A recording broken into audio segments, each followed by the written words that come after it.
Hi, I'm Chef Pete here in Harris Teeter's kitchen. Today I'm going to show you how to make a chuck pot roast. So we're going to start off with about a 3-pound piece of chuck. This is a cut of meat that's going to take a little bit of what we call braising or a moist heat cooking method. So it gets nice and tender. And it's going to go into a low oven, 300 degrees, and cook for probably 2.5 hours. So we're going to start off by heating up this pot. We're going to add a little oil to it. And then we're going to season our meat. Lots of salt. And then black pepper.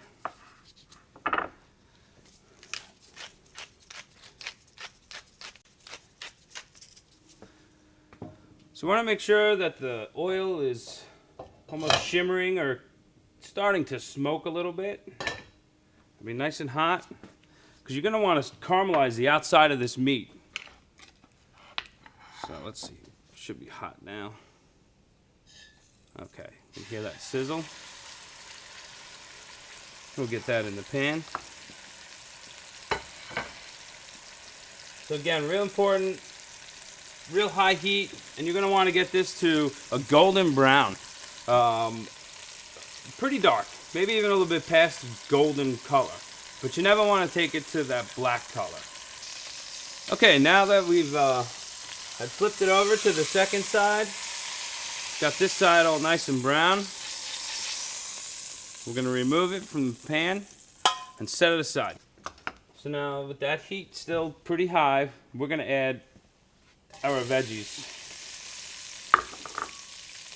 Onions, carrots, and our celery. And we're going to want to get a little bit of color on this. It's also going to start the cooking process. We're at good caramelization here now.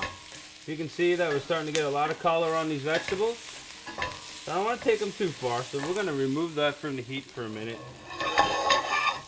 All right. And we're going to take these vegetables out and we're going to set them aside.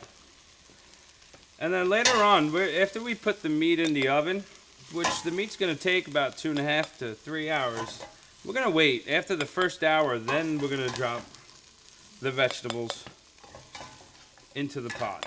Same thing with the potatoes. If we put them in too early, the flavor is going to be there, but you'll have no texture. They'll just disintegrate. So we want to keep them because we want to serve it with these vegetables. We're going to want to go back over the heat. And now we're going to add the tomatoes. And the broth. And you're going to want to stir real well here. And get up any of those little pieces. Even the vegetables will leave a fond, as I call it, stuck to the bottom there. You want to scrape that up. Get all that flavor in that sauce. Everything's there for the taking, so you want to have the most flavorful pot roast you can get. So now we're going to turn that heat up. And we're going to add the meat back in. Any juices that are in that pan, go right in there. And then we're going to put our aromatics in. Our thyme, bay leaf, and our garlic. And just stir that around a little bit. Now I use the low sodium beef broth. I like to be able to control the sodium better myself. But I know I'm going to definitely want to add some to this. So I'm going to put a little bit of that in. A little salt, a little pepper. So now that we've come to our simmer, it's time to place the lid on there. I'll put this on. Then we're going to take this again and put it in a 300-degree oven. After about an hour, that's when we're going to add our potatoes and our caramelized vegetables. And then it'll cook for about another hour and a half. Then we'll test it and see how tender it is. It may take up to 3 hours, depending upon the size of the piece of meat. Okay, just took pot roast out of the oven. It's been almost about 3 hours for it to get to what I call fork tender. Really important. It's all about it being tender. So what I like to do is take a larger fork and you stick it into the meat. And when you pull back, if the meat just lets go of it, it's tender. It's fork tender. If the meat wants to lift up and come up just a little bit, it needs to go a little bit longer. So we're going to take this out.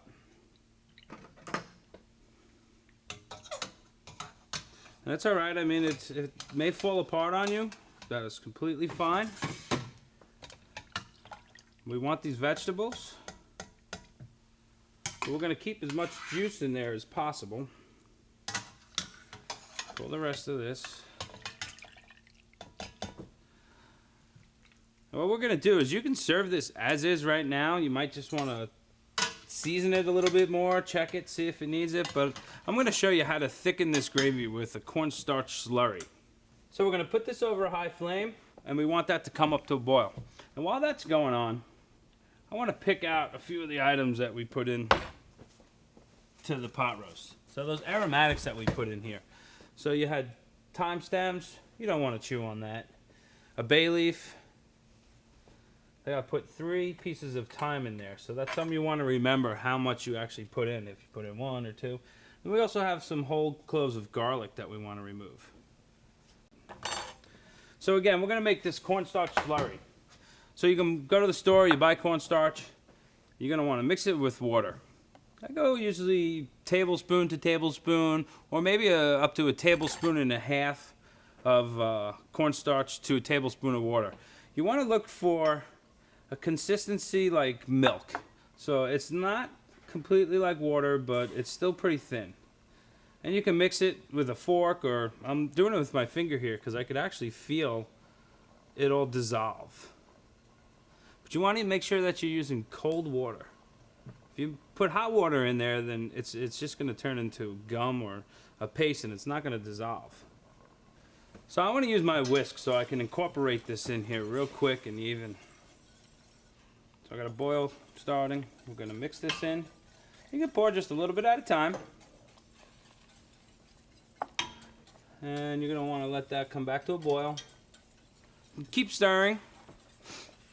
Once it comes to a simmer, that's when you're going to see how thick it's gotten with what you've put in there. And you won't see that until it actually gets to that heavy simmer or a boil. And to me it looks like I'm going to want to put a little bit more in. I like it a little more body to the sauce. Mix that in. And once you get that viscosity that you want, you're going to want to let that starch in there cook out just a little bit. So we'll let this simmer for about a minute. So I'm going to take some of that sauce and we're going to ladle it right over the top here, or pour it on. Cover that pot roast. I'm Chef Pete. This is Harris Teeter's Kitchen, and this is a chuck pot roast. Enjoy.